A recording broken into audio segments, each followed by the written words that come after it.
అందరికీ నమస్కారం.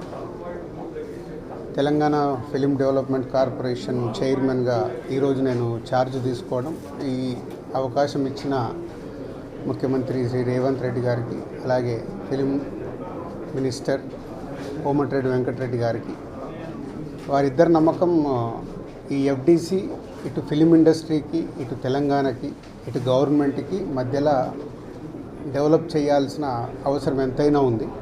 ఎందుకంటే ఒకప్పుడు ఎఫ్డిసి అంటే సినిమా ఇండస్ట్రీకి అన్ని రకాలుగా సినిమా ఇండస్ట్రీలో ఇన్వాల్వ్ అయి ఉండేది. సో మళ్ళీ ఆ పూర్వ వైభవం ఎఫ్డిసికి తీసుకురావాలనేది సీఎం రేవంత్ రెడ్డి గారి ఆలోచన. సో దాని గురించి నన్ను ఎఫ్డిసి చైర్మన్గా నియమిస్తున్నానని చెప్పారు. సో 100% సీఎం రేవంత్ రెడ్డి గారి విజన్కి ఈ ఫిలిం ఇండస్ట్రీని గవర్నమెంట్ మధ్యలో తెలంగాణలో ఫిలిం ఇండస్ట్రీని ఇంకా గ్రోత్ చేయాలి.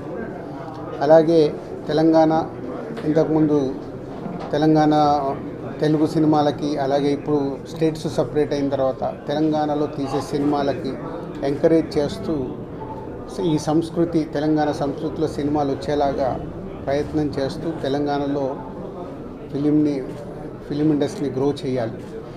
అలాగే తెలుగు ఫిలిం ఇండస్ట్రీ ఇప్పుడు హైదరాబాదులో, మద్రాసు నుంచి హైదరాబాద్ వచ్చినప్పటి నుంచి ఎంతో తెలుగు ఫిలిం ఇండస్ట్రీ గ్రో అయింది.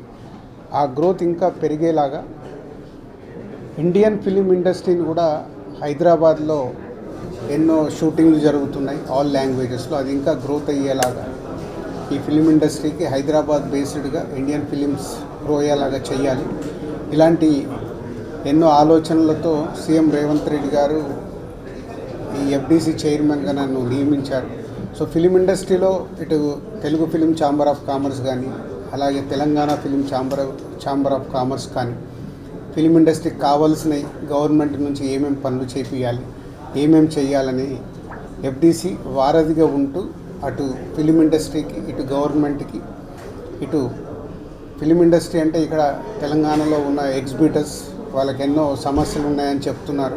సో గవర్నమెంట్తో మాట్లాడేవి సాల్వ్ చేయాలి. అలాగే ప్రొడ్యూసర్స్ ఎప్పుడు హైదరాబాద్లో షూటింగ్ జరుగుతున్నప్పుడు మాకు సింగిల్ విండో షూటింగ్లు జరిగేలాగా ఇమ్మీడియట్లీ పర్మిషన్స్ వచ్చేలాగా ఎప్పుడు మాకు ఛాంబర్లో డిస్కషన్ జరుగుతాయి. ఇవి ఆల్రెడీ వాళ్ళు అడిగిన ఈ పాయింట్స్ అన్నీ ఇమ్మీడియట్గా గవర్నమెంట్ దృష్టికి తీసుకెళ్ళి అన్నిటినీ స్మూత్ చేసి అందరికీ ఈ ఎఫ్డిసి అటు ఫిలిం ఇండస్ట్రీకి, ఇటు గవర్నమెంట్ మధ్యలో తెలంగాణలో గ్రో చేయడానికి ప్రయత్నం చేస్తాం.